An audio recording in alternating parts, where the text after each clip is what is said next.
Paris, December the 7th, 1990. Ayrton Senna. I call on the world champion, Ayrton Senna. Ayrton Senna, the 30-year-old Brazilian driver, world champion in 1988, is presented with the 1990 Formula One World Drivers' Championship trophy.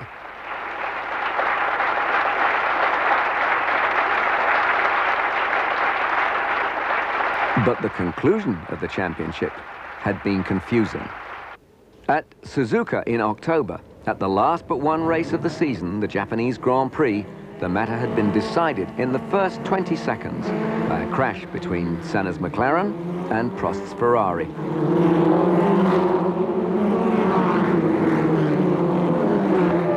With the points already scored, this crash meant that Senna had won the championship.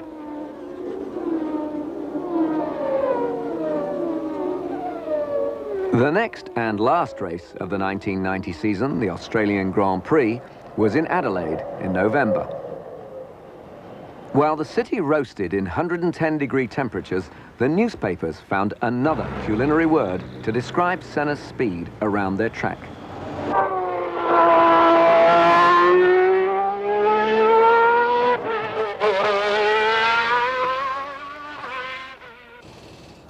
Since the Honda Marlboro McLaren team was already World Constructors' Champions, and Ayrton Senna was already the 1990 World Champion driver, how could they maintain their motivation for this race?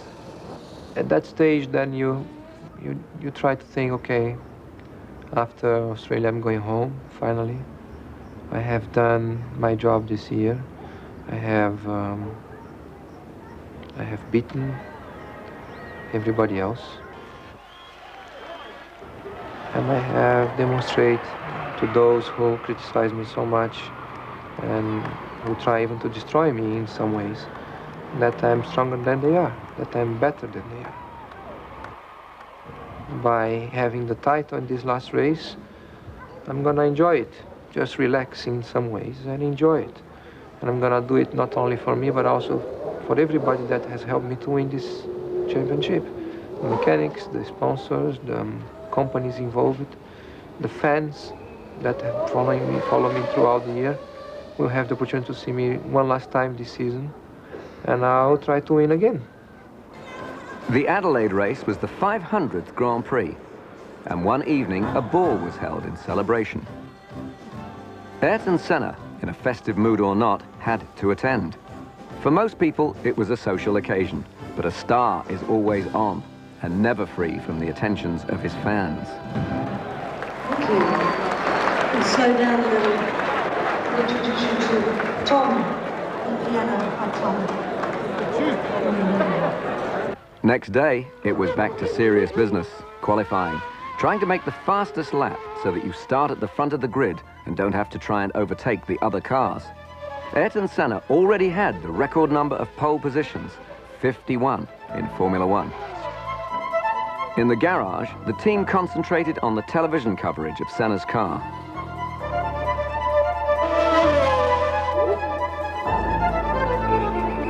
Yet again, Senna was in pole position, his 52nd. Simply the best.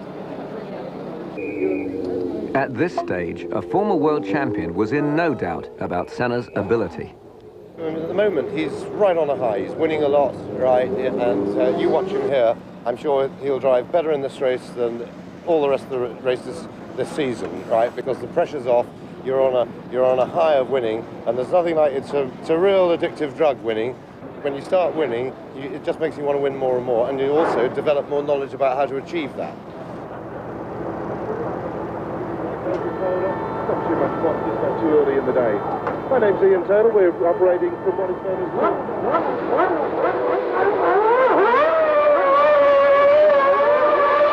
Once again, Senna made a magical start, flashing away into the lead and making it all look easy. The last race of 1990, and the world champion seemed unassailable until lap 61. Senna couldn't get the car into second gear. Struggling, he lost control and was out of the race.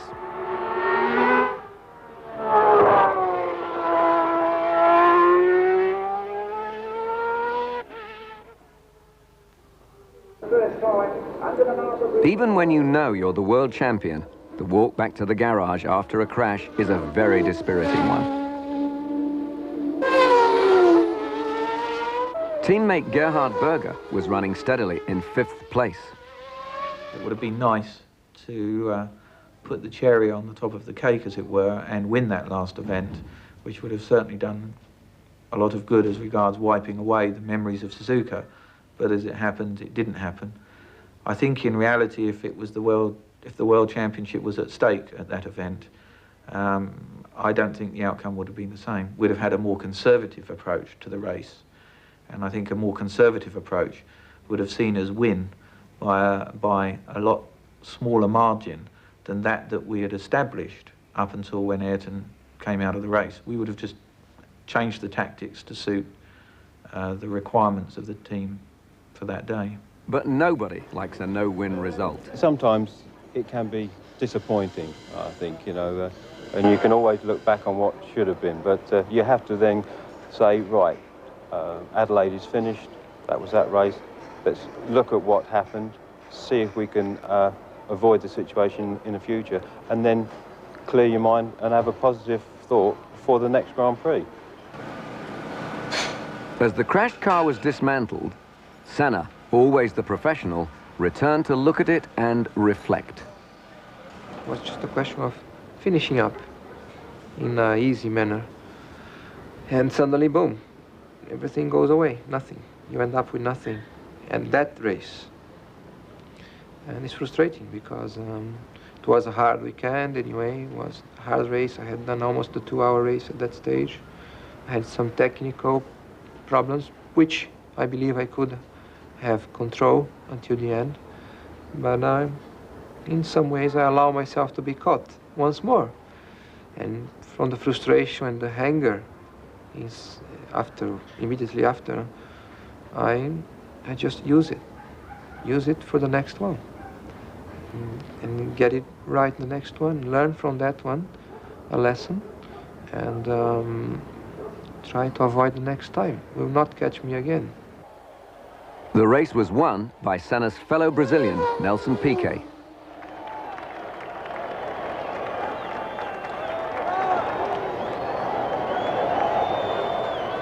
Winners get all the attention, so Gerhard Berger, who had finished 4th, was able to make a virtually undisturbed return to his team. I had a season last year, but just nothing works out well. There were some good races, but I didn't get back anything. And on one side, you are really depressed about a situation like this. On the other side, I feel you're getting strong. You're getting used to live with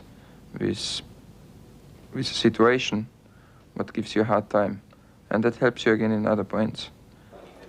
Next day, the final check-in of the 1990 season for the Honda Marlboro McLaren team.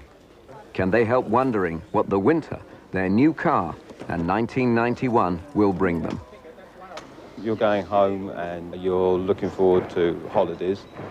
But on the other hand, you're almost getting on the plane to go to another Grand Prix sort of situation. So it takes me a while to wind down from the Grand Prix season.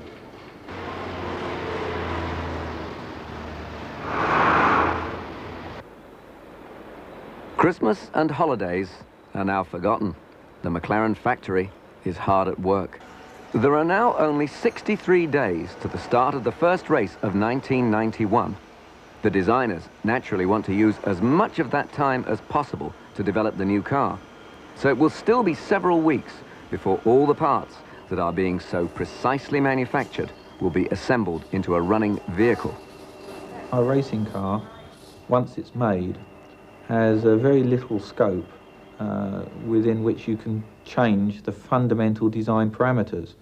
So the later you leave those design parameters as regards them being fixed in the packaging, then the more of your research and development is reflected in that initial concept. The problem is, if you leave it, for example, as late as we do, which is end of November, beginning of December, to fix everything, you are then put under tremendous time pressures to get the cars all ready for the first Grand Prix. What you're saying is that line represents... Engineer Neil Oatley leads a detailed discussion about the precise manufacturing problems of a wing section. It just needs that profile and the gurney flap holes, which will just be locally around here. The calm and measured tones are misleading. These men are under great pressure to stick to their timetable. There's always a temptation to panic and to not be as productive as you would be if you take the time to try and get it right. And of course, it is that balance that we're trying to strike. We're working against a very tight time schedule, but at the same time, we want to conduct ourselves professionally and get the job done correctly. Things always take a lot longer than you hope to think about and design, and then they'll have to be drawn afterwards. So there is a reasonable plan, but it is very difficult to stick to. It generally causes a major panic in the early months of the new year. By this date, the design of the tub, the major section of the car in which the driver sits, has been finalized. In the carbon shop, the workers are folding sheets of carbon fiber over the metal mold, which will be baked to make the tub. Everything is fine, except here. The tub is now finished and won't be changed. But racing cars are tailored to fit their drivers exactly. So Gerhard Berger has come from his home in Austria to the factory in Woking for his seat fitting.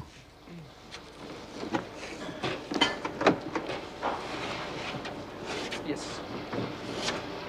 Yeah, that's good. So it's this bit here that's hitting you. And my performance was not perfect, and I'm sure a part of it was the position in the car. And now we have a new car, we make it better, but the engineers has to make the quickest car as possible, and the quickest car is a small car.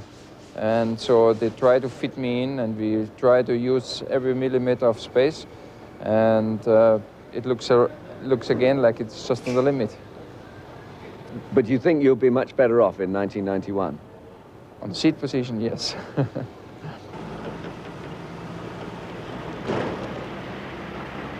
The Suzuka racing circuit is only a few miles from the Honda factory. The 91 Mclaren will have an entirely new V12 Honda engine. So a Mclaren test team has been working in Japan for many weeks. The car they are working with is not the new 91 car, but a modified version of the 1990 Mclaren, adapted to take the new Honda V12 engine. The engine is inherently longer. It's not longer by 2 cylinders, of course, because there's a tremendous effort made to package the engine and reduce that dimensional influence on the car. The other problems or technical challenges that stem from a 12-cylinder engine is that it inherently uses more fuel, hopefully as a result of developing more horsepower, and that again impacts on the size of the fuel tank, which in turn, as a result of the way the regulations are written, means that the car grows again in length. As you get more horsepower, you get much larger levels of heat rejection, and that means that you require a significant increase in the cooling capabilities of the car, and all of those things compound up to a situation where you have to really go back to square one and design a brand new racing car.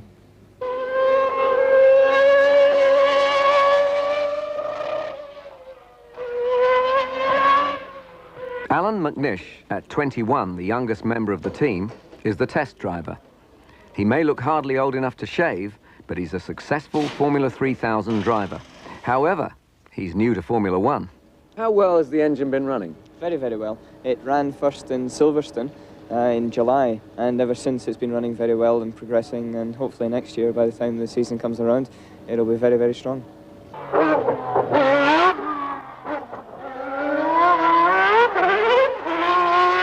Now, it's only 7 weeks to the US Grand Prix, the first race of 1991. Are things going to plan? Indeed it is, only 7 weeks. Yes, I think they are. I think the fact that we are running and that the weather is held off is made everyone feel a bit cheery, because it certainly looked yesterday like it was going to snow today, and it was wet this morning, and it's always a bit apprehensive here. It's not a very happy situation for the driver, so he has to be particularly careful. So I think we were pleased that things went well considering the conditions this morning.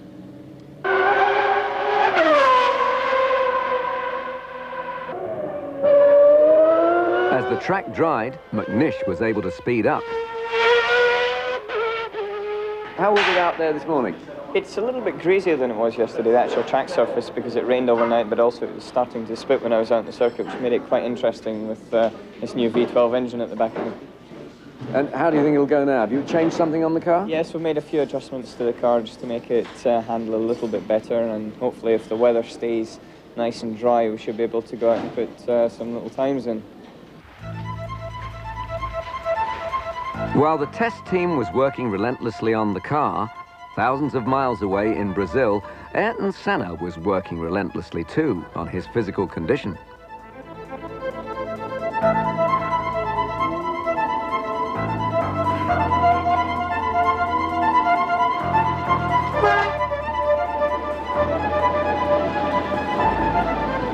Estoril is a popular Formula One test track because its southern European location usually guarantees good weather. Not, however, on this particular week. The most difficult conditions for drivers are when the track is partly wet and partly dry. This can give problems even to men of the ability of Gerhard Berger.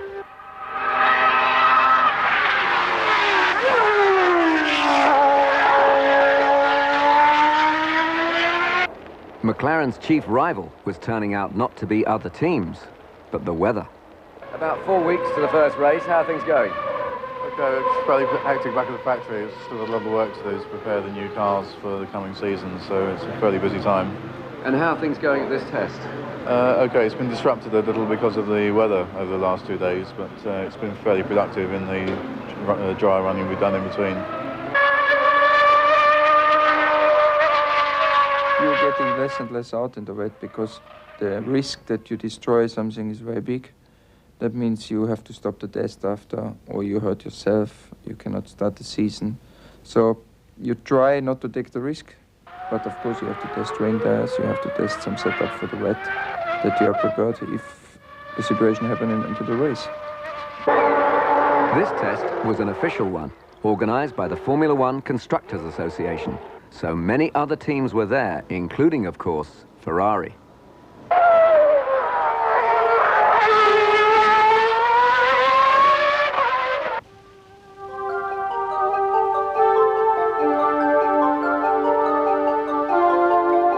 One week later, downtown Suzuka was unseasonably sunny.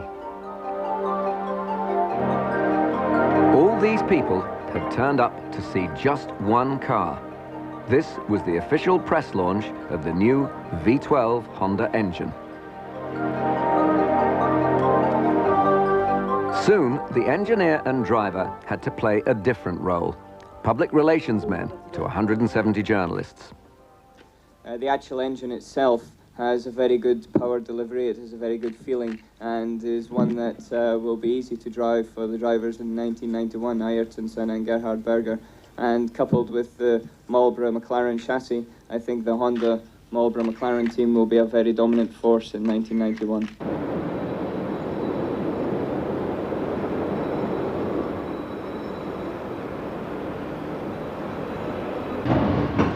A tanned, fit young man walked across the McLaren factory floor.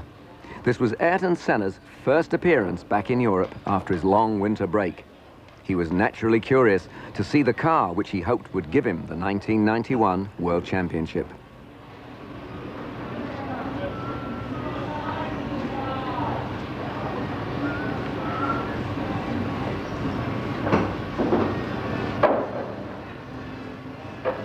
He was well aware how little time there was before the first race. You left everything for the last minute. Yeah.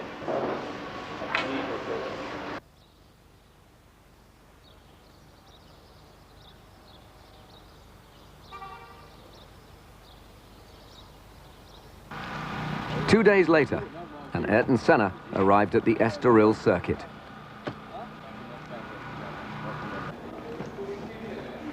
This was the first time he had sat in a racing car since November.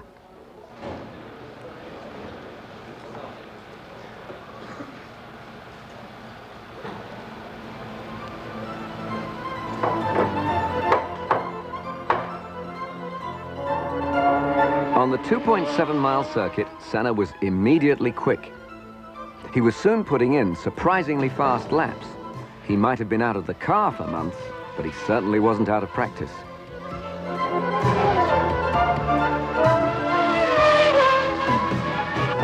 How is it returning to the racing car after such a long absence? Well, it's nice, first of all, to see number one on the nose of your car. That is really a great feeling. It's the second time I experienced that, and I hope I will have a few other times. But as far as driving is concerned, is sure 3 months without driving a Formula 1 car is not easy. It's great to be away from it, but when you come back, the speed is high, and the G-forces are high around the corners. The braking ability is great, and you're just not with it at the first few laps. You have to be very careful to not overdo it.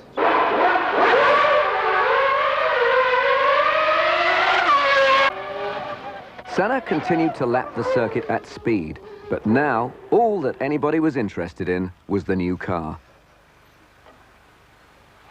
This test is very late in the day, if you like. We're going to Phoenix next week. But it's given us maximum time in the workshop, in the wind tunnel. So hopefully we've got it right. That night, Senna went to a local restaurant for dinner. The atmosphere between him and his friends was casual and entirely relaxed. It didn't look as if all that was on Senna's mind was the arrival of the car that might take him to a third world championship. No small matter. That same night, in the factory back in England, the race team mechanics were working on the final assembly of the first of the new cars to be completed. But 2 other cars will be needed for the race, only a week away. Are your worries over in any sense when you see the completed car loaded for its first test? No, because at that point we'll still be building the race cars for the first race. But we will also, during the course of the year, we will build at least 8 cars. These days you have to build cars to supply a test team as well as a race team.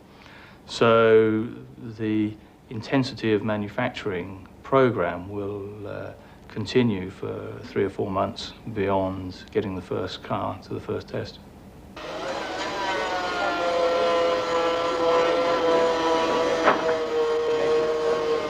But before the car could leave, it had a photo call. Ron Dennis, ever the perfectionist, naturally supervised the construction of the colored backdrop on the principle of, if you want a job well done,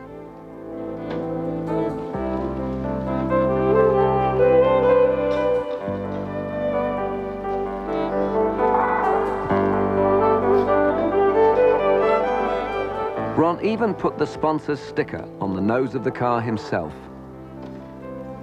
And made sure it was shiny too.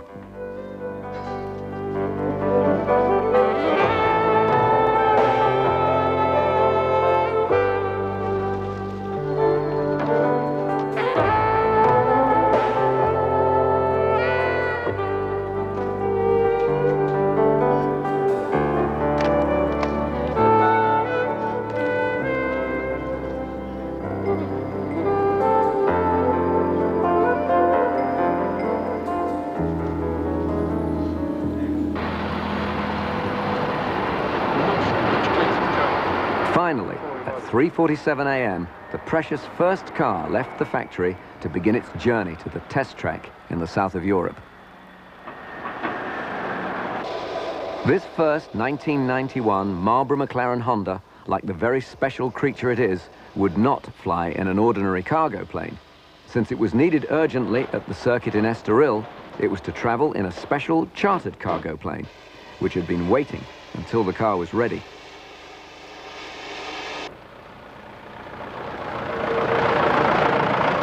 Next morning, an unglamorous truck with the most valuable cargo ever loaded into it arrived at the Portuguese circuit. And everyone waited to see the results of the months of work that had gone into the new McLaren's concept, design and manufacture. In the garage, Ron Dennis and the mechanics, who had worked and travelled all night, wore tired looks of concentration as the car was assembled and readied for its first ever lap of a racetrack.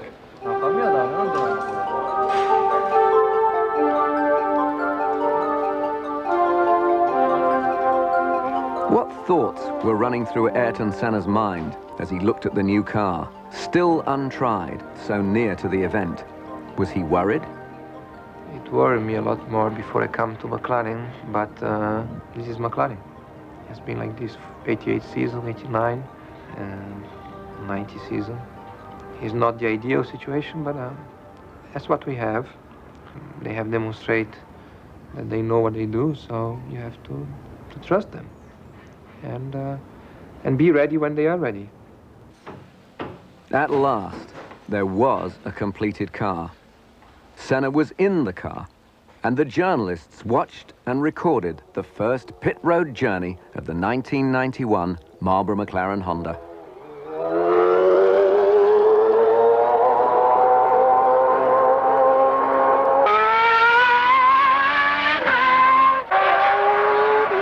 Soon, the car was hurtling round the track.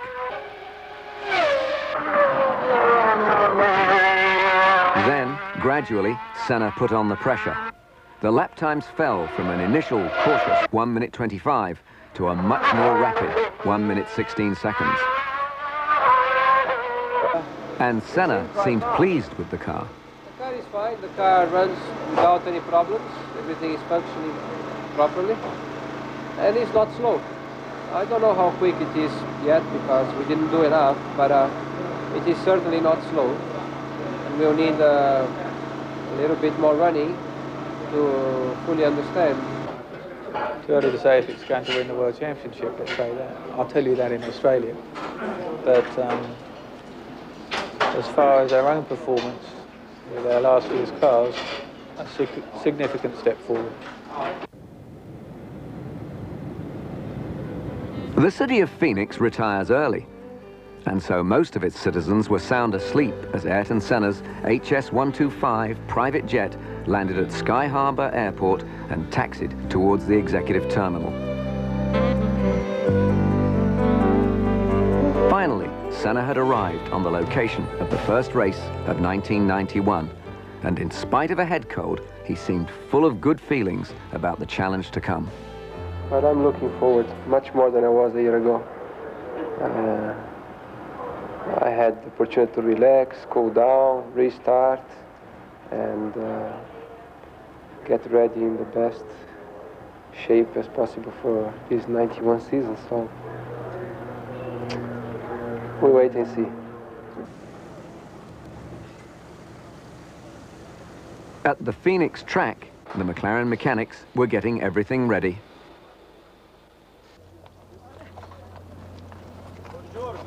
Ciao.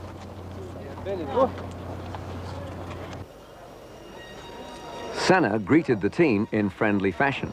Only a few of these men were in Estoril the week before, so Senna hadn't seen some of them for months. Okay? Tudo bem?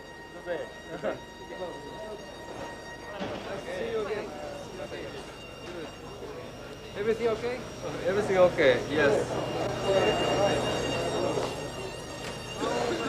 How are you? These people work closely together, and in the case of the drivers, their lives depend on their work. This was the first time that 3 V12 McLarens had ever been seen. 2 of them are brand new and have never turned a wheel. The mechanics now have the task of assembling them from scratch into race-winning material.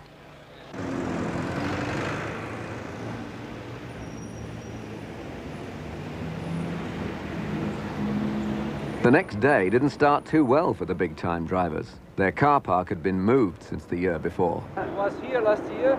They changed now and they don't know where it is.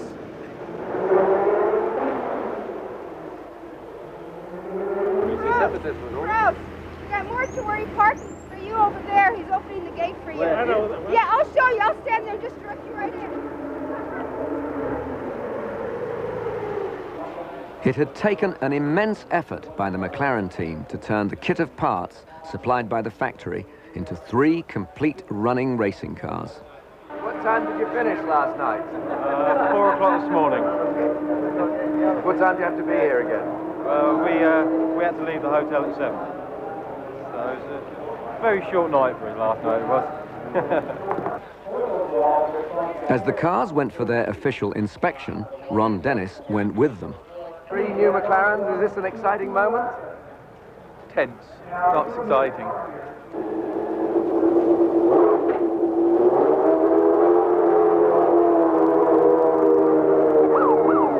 The lap times recorded in an untimed practice session are inconclusive because nobody knows whether the other teams are running with full tanks and in race trim or with a small amount of fuel in qualifying trim.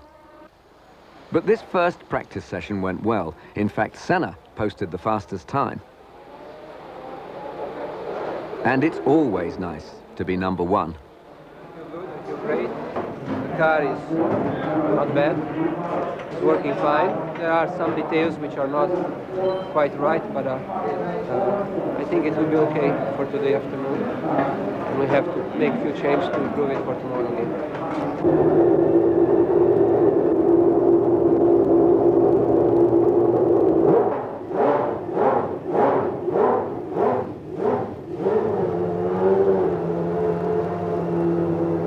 A qualifying session lasts exactly 60 minutes, and drivers can go out when they like.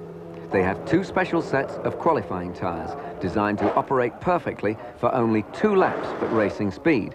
So, drivers have 2 attempts of 2 laps each.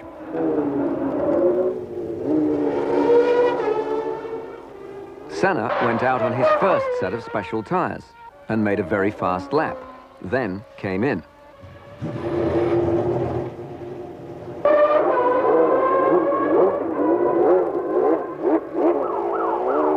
While Berger went out, some adjustments were made to the brakes on Senna's car. Then he sat in his car, studying the times of the other drivers.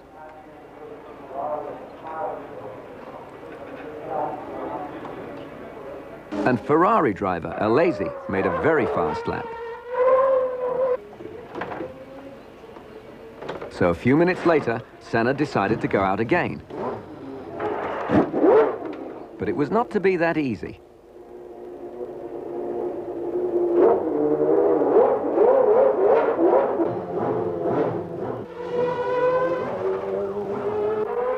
While Senna was warming up his second set of qualifying tyres, a crash had occurred. This meant that the qualifying session was extended, but Senna had already begun to use his second set of tyres. So when he returned to the garage, they had to be very carefully checked to see if they were suitable for 2 further laps at top speed. Apparently, they were. But when the track reopened, the team had a surprise. The engine wouldn't start.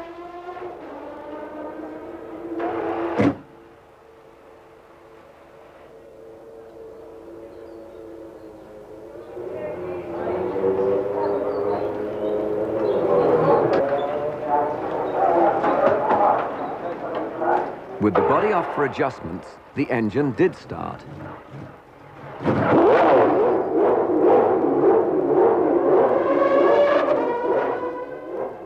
Now the last few vital minutes of the qualifying session were ticking away, and the engine was still reluctant. Moments later, they got it started.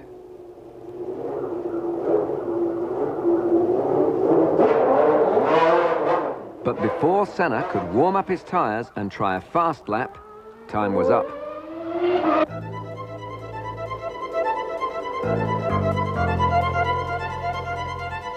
It was a frustrated Senna who returned to the garage to find that he was exactly 11/100ths of a second slower than Jean Alesi's Ferrari. What's the problem again?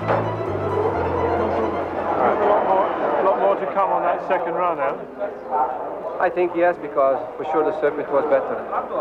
But unfortunately, as I said, the engine did not start here in the pits, and until they get the body work out to do the work in the engine, it was too late. That night, the mechanics were working in the Ferrari garage, and naturally, in the McLaren one too. Brake pedals just got to go that way, 15 mil. Just put it across. The drivers were also there. Gerhard Berger was making another adjustment to his seat.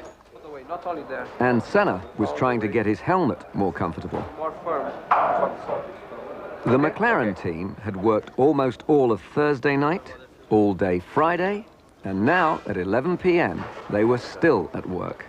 It will be late, but it's not as bad as last night. I think hopefully it should be before midnight.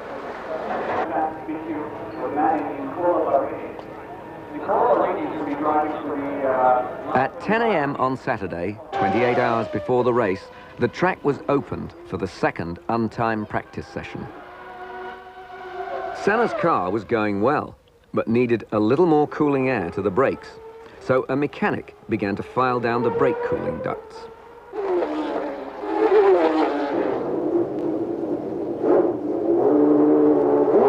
Berger decided to try the third car.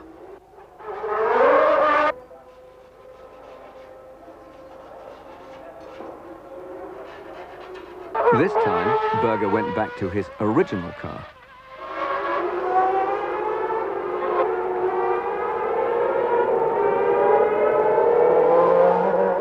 At the end of the second practice session, Patrase's Ferrari was fastest.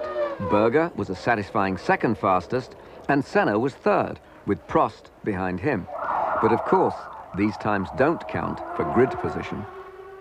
The last session had shown Berger what he liked about each car.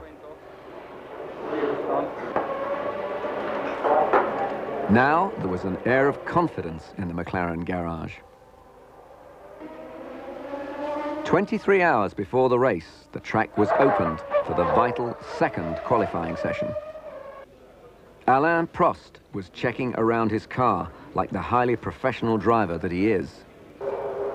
The day before, Senna had said that he could have done better with a second run. This session would be his chance to prove it. He was in no hurry to go out, but he kept his eye on the time.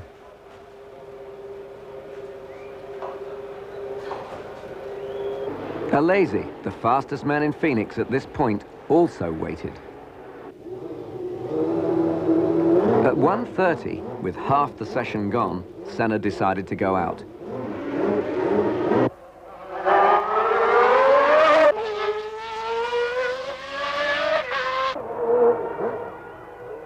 He was quicker than before. But so was Alesi. So was Prost, the fastest time yet seen. The critical moments are right now. Everybody has had their first run, and only 25 minutes of qualifying are left. Berger had his second run and improved on the previous day, was quicker than Alesi, but more than a second slower than Prost. The second set of qualifying tyres went on Senna's car. There was an air of expectancy. Senna had asked for a map of the track and studied it carefully, programming himself for the big effort he was about to make.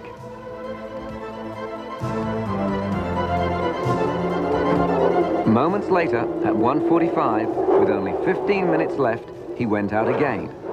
Could he beat Prost's time?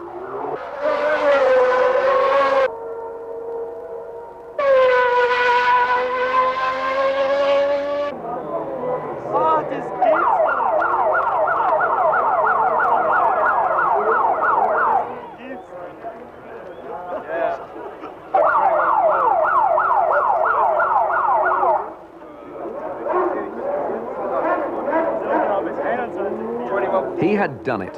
Where hundredths and tenths mean so much, he was more than a whole second faster than Prost, his 53rd pole position.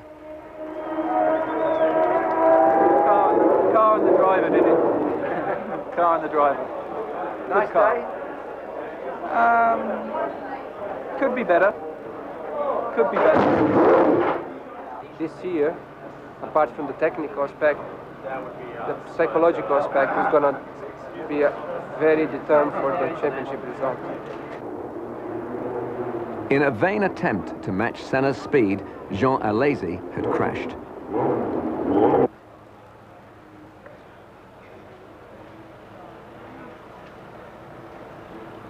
Race day had finally arrived.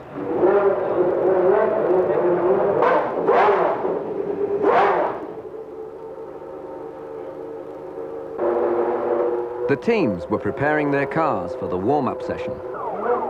At 9:30, with 4.5 hours to the race, the track opened.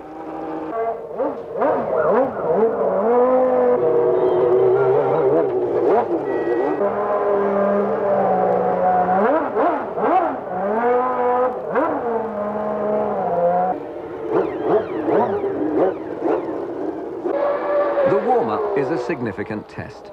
By now, all the teams have fine-tuned their cars for the circuit as well as they can, and they're running in full tank race trim.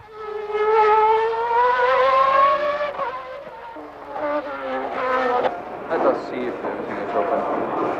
Gerhard Berger, in 8th place in the warm-up, now had to decide which car to use. Senna, on the other hand, was comfortable in the knowledge that in race trim, he was the fastest man on the track. Ron Dennis looked worried, but really he was just concentrating. Even so, sometimes there's nothing quite like having a look yourself.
The number 1 Mclaren got away to an excellent start and never looked like being headed. Senna in the lead as they come around to complete lap 1. The race was to be over 81 laps.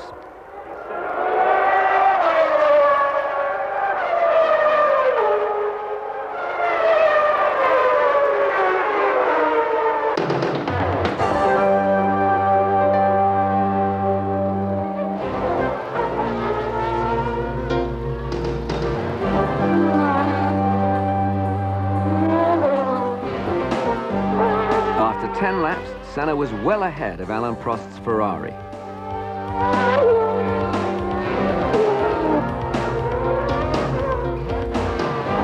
After 20 laps, Senna was even further ahead. But Prost was running steadily in second place, So if anything went wrong with the McLaren, he was ready to take advantage of it.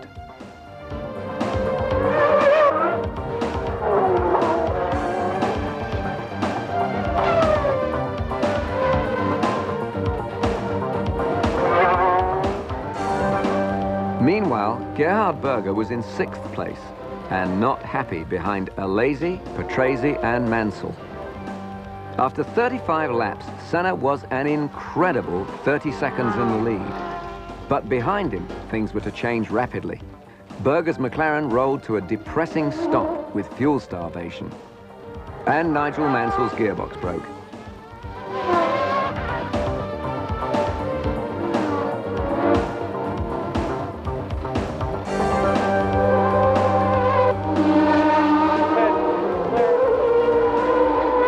On lap 50, Patrese was second when his gearbox locked up. He spun and stalled on the track. Roberto Moreno, in 4th place, couldn't avoid him.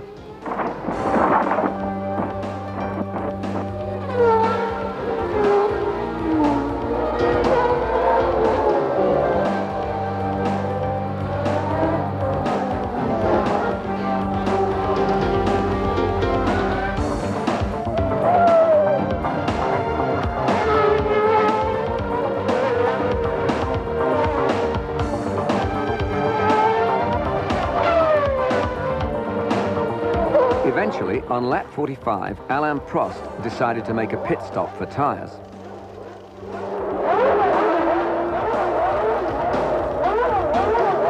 This took a disastrous 15 seconds, leaving Senna even further in front.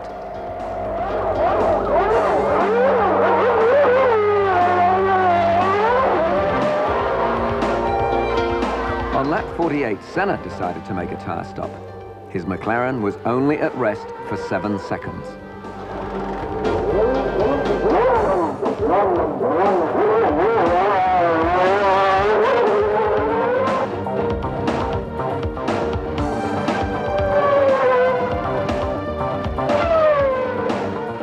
Alesi now took 2nd place, but then his gearbox also went on lap 72, and the wily Prost returned to 2nd position ahead of Piquet. As the last lap approached, Senna just rolled on inexorably towards the checkered flag and his 30th race victory.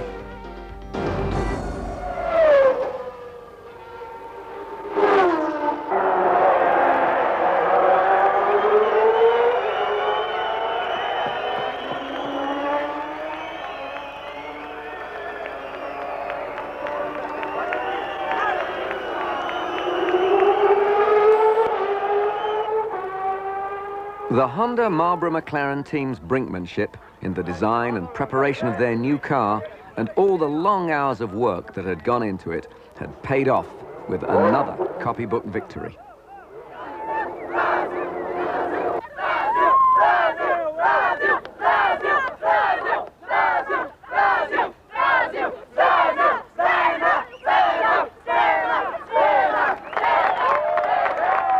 Senna was first, Alain Prost was second, and another Brazilian, Nelson Piquet, was third.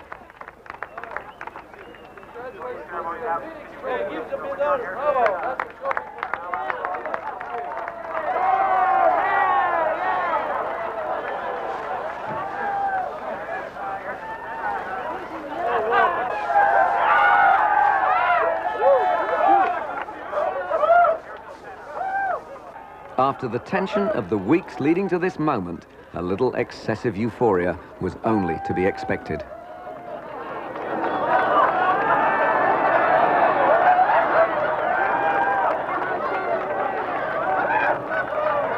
The whole team performed very well. That's all the guys back in the factory who've, of course, had a lot of work to do to get the cars here. The race team who's put a big effort in, both contributing to getting the cars here, and also we had some very late nights, as you know. I think it was 4:30 the first night and midnight the second, another 3 o'clock session last night, and to do a 7-second pit stop after working that hard, it's a credit to all of it, and it's good to be part of it. I feel great to have done it right. because I just did it right. Couldn't have done better. Congratulations. Thank you.